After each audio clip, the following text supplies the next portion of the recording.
Good evening, students, and welcome to the lecture series on solids. In continuation with our previous lecture on crystal systems and Bravais lattices, today we'll discuss about the different symmetry elements present inside a crystal. A symmetry element is defined as a geometrical entity. That is, a symmetry element is an imaginary plane or an imaginary line or an imaginary point lying within the crystal with respect to which one or more symmetry operation may be carried out to generate equivalent configurations. The three elements of symmetry that we have to discuss in our course are the planes of symmetry, axis of symmetry, and center of symmetry. Since we know that the cubic crystal system has the highest symmetry and the total number of symmetry elements possible here are 23. It has 9 planes of symmetry, 13 axes of symmetry, and 1 center of symmetry. Altogether, 23 elements of symmetry. A cubic system has the highest symmetry because all the edges of its unit cell are equal in length. All the interfacial angles are equal and equal to 90 degree. So we'll discuss about the symmetry elements taking a cubic crystal system as a reference for the sake of simplicity.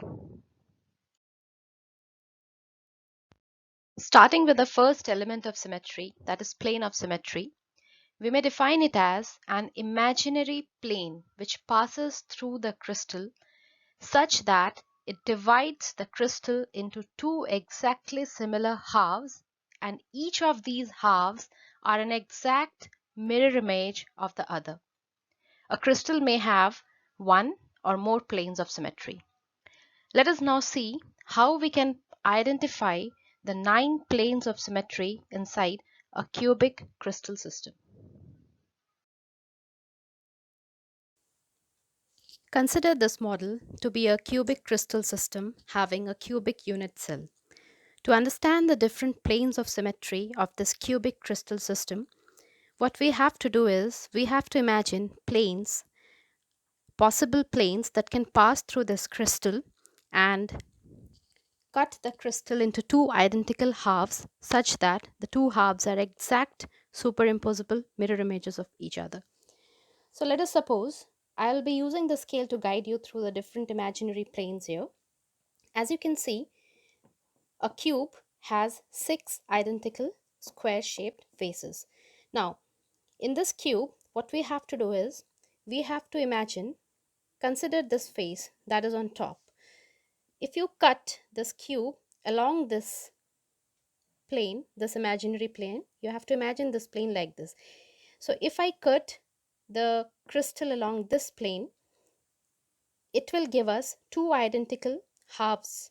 One is this part and this part, and these two halves are identical mirror images of each other. So this plane can be considered to be a plane of symmetry for this cube. Similarly, another plane can be imagined to be passing along this direction, which can cut along which the cube can be cut into two identical halves, this and this, which are identical mirror images of each other. So another plane of symmetry is this plane. So this and this, these are the two planes of symmetry. Similarly, there can be two more. Like if you cut the cube along this plane, we can get identical mirror images, identical halves, which are mirror images of each other. So this is another plane of symmetry for this cube. Another plane can be like this. If you cut the crystal along this direction, along this plane, you can get two identical mirror images, two identical halves, which are mirror images of each other. One half is this, another half is this. So this can be another plane of symmetry. So far we have calculated that there are 4 planes of symmetry. Similarly, consider 2 more planes which can pass, one from this edge to its opposite edge, this. So you have to cut it like this way, along the edges. This plane should be passing and cutting the cube from this edge to this edge. How many edges are there here? For each face there are 1, 2, 3, 4. Consequently, we can have 4 such planes of symmetry, one passing from this edge to this edge. You are cutting the molecule along this edge like this. So one plane is passing from this edge to the opposite edge this, another plane passing from this edge to the opposite edge this, like this. You're cutting it along this line so that the cut meets the other edge. So two identical halves will be generated from the cube this way, and so these identical halves are also mirror images of each other. So altogether, how many planes of symmetry we have seen so far? One along this and this, two planes of symmetry, another along this and this, two planes of symmetry, two more planes of symmetry, four, and then there are four more planes of symmetry, one passing from this edge to this edge like this,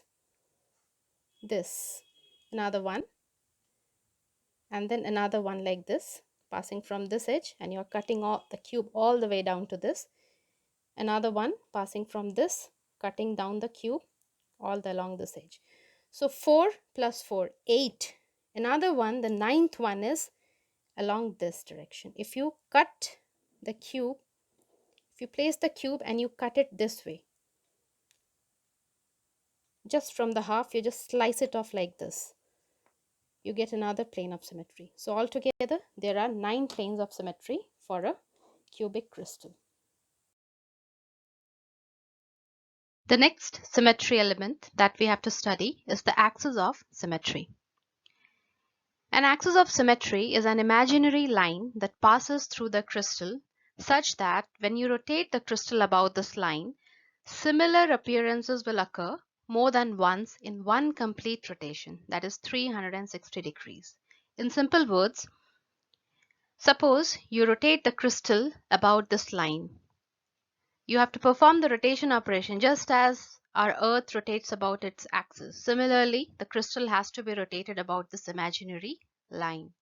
So start rotating the crystal about this imaginary line by a certain number of degrees, and then start counting the number of times similar appearances are being generated during one complete rotation of 360 degrees.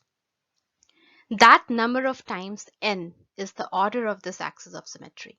And how can we calculate that? If we know the degrees of rotation being performed, then just divide 360 degrees by the degree of rotation performed, that is theta, and you get the order of the axis.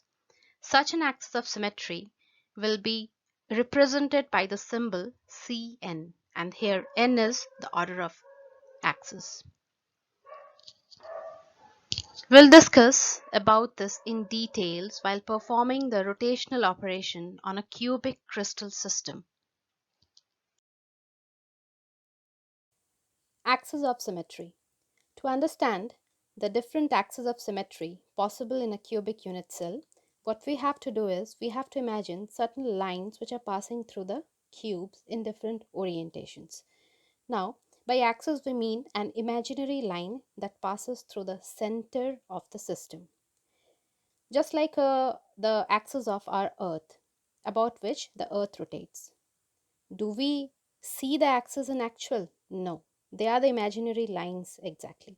Similarly, here, to explain the symmetry elements, to explain the axis of symmetry of a cube, we have to imagine certain imaginary lines passing through the center of this cube. First of all, this face I have marked with a black dot just to show that we are going to start rotating the molecule from this face, starting with this face. What we have to do is we have to imagine an axis passing from the center of this face and coming out from the center of this face like this. Passing all along from this face and coming down from this face. This is what we have to imagine. And we have to perform rotation operations along this imaginary axis to generate identical configurations for this system. And then we'll count how many times of rotation have given rise to the original configuration. Let us perform these rotation operations to understand the axis of symmetry of this cube. So, as I said earlier, we will imagine an axis which is passing from the center of these two faces. An imaginary line. Just imagine a line passing from from the center of these two faces. And then we will rotate this cube. One rotation by 90 degrees generates another face which is identical to the previous one but not the same as the previous one. So it generated an identical configuration. First rotation by 90 degrees generated an identical configuration for the system. So we'll continue to perform this operation until we get back the original face. Another rotation by 90 degrees gave us this face, which is again similar and identical to the first one. But it's not the same as the first one because there is no black dot as indicated in the original one. We continue to perform the rotation operation by another 90 degrees to get another face. Okay, again this is identical but not original one. Further rotation by 90 degrees gives us back the original face. That means original configuration is regenerated by the fourth rotation. Hence, this axis which is passing along this direction is called as a C4-fold axis of symmetry. It's a four-fold axis of symmetry called C4 axis of symmetry. Now, this cube has got how many faces? How many opposite set of faces it has got? 1, then 2, then 3.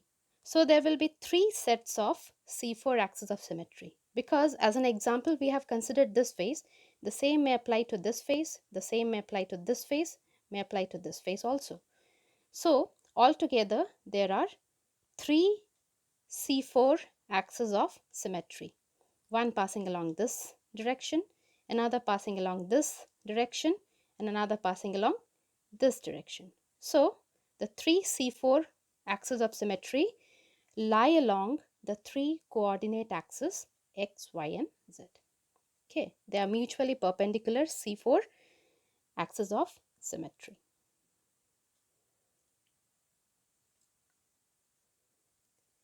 We will see another set of axes of symmetry. If we consider now rotation about the opposite vertices, a cube, as we know that it has 8 vertices. So that means there are 4 sets of opposite vertices, right? So we will start from this, we'll put the axis from this, we'll imagine the axis, imagine the line passing from this point, this vertex, and coming out from this vertex. So this and this, these two are the opposite vertices. You can see like this, these two are the opposite vertices. So what we have to do is we have to imagine an axis, imagine a line passing through the two opposite vertices. Any two opposite vertices you pick up and you imagine a line passing through these two vertices. So what we have to do, we have to again perform the rotation operations. Okay, so you see, we just hold the molecule like this, crystal like this, and we'll perform a rotation operation. Again, the rule is we have to get identical faces. So first rotation gave us, and this first rotation by 120 degrees gave us an identical face. So this is one rotation. We'll continue to perform the rotation until we get back the original face. Another rotation by 120 degrees gave us another identical face of the cube. But this is not the original, so we continue the rotation operation until we get back the original one. Continue rotation, now you got the original one. So 3 times we rotated the system by 120 degrees to get the original configuration. So that means this axis which is passing along the opposite vertices is regarded as a C3 axis of symmetry, or it is also known as a threefold axis of symmetry. So how many C3 axes of symmetry would be there in the entire cubic system? Since there are 4 sets of opposite vertices, there will be 4 C3 axes of symmetry. We will now understand a third type of axis of symmetry which is present in the cube. For this, we have to imagine imaginary lines passing along the opposite edges. So consider this to be an edge and its opposite is this edge. Okay, so we have to imagine a line, an imaginary line which is passing from the center of this edge to the center of this edge, and we have to perform the rotation operation accordingly. In a similar manner, we will try to seek the original configuration. We will try to rotate the molecule, rotate the cube until we get back the original configuration. So let's start rotating. First rotation by 180 degrees. Because in between we didn't get the identical configuration, we have to rotate it by 180 degrees. We got an identical face, a face which is identical to the first one, but it is not the original one. So we continue to rotate by another 180 degrees. This gave us back the original face. So only 2 rotations by 180 degrees gave us back the original face, original configuration. And this happens only when we rotate this cube along that axis, along that imaginary line which is passing through the opposite edges. So this type of axis of symmetry is called as a C2 axis of symmetry or a two-fold axis of symmetry. How many two-fold axes of symmetry will be there? For that, just count the opposite sets of, how many sets of opposite edges are there? A cube has 12 edges. That means 6 sets of opposite edges will be there. That means there will be 6 C2 axes of symmetry. That means altogether how many axes of symmetry we have got for the cubic crystal system? There were 3 C4 axes of symmetry, there were 4 C3 axes of symmetry, and there are 6 C2 axes of symmetry. So 3 plus 4 plus 6, that means 13 axes of symmetries are there in the cubic crystal system. The next symmetry element that we have to study is the center of symmetry. A center of symmetry is an imaginary point that lies at the center of a crystal, such that if you pass any imaginary line through this point, it intersects the similar parts of the crystal on opposite sides at equal distances. Now, in these pictures, let us consider that this point is the center of symmetry of this cubic crystal. So, if we join the opposite vertices of this cubic crystal with a line that passes through the central point, it should meet identical particles, identical constituent particles on both ends. And not only that, the distance from the center of symmetry, the distance from the center to this point B, and the distance from this point O to this point A must be equal. Similar is the case with the opposite faces. A line drawn from this point O upwards to this face C, and a line drawn from this point O to the opposite face D. The distance that is OC must be equal to OD, and the two faces also must be identical. Similarly, if we draw a line from this point O to this edge M, and we draw another line from this point O to this point on the opposite edge, that is M prime, then the distance OM must be equal to OM prime. If all these conditions are satisfied, then we can say that this point O is the center of symmetry of this crystal. A cube has a center of symmetry through which all the other elements of symmetry pass.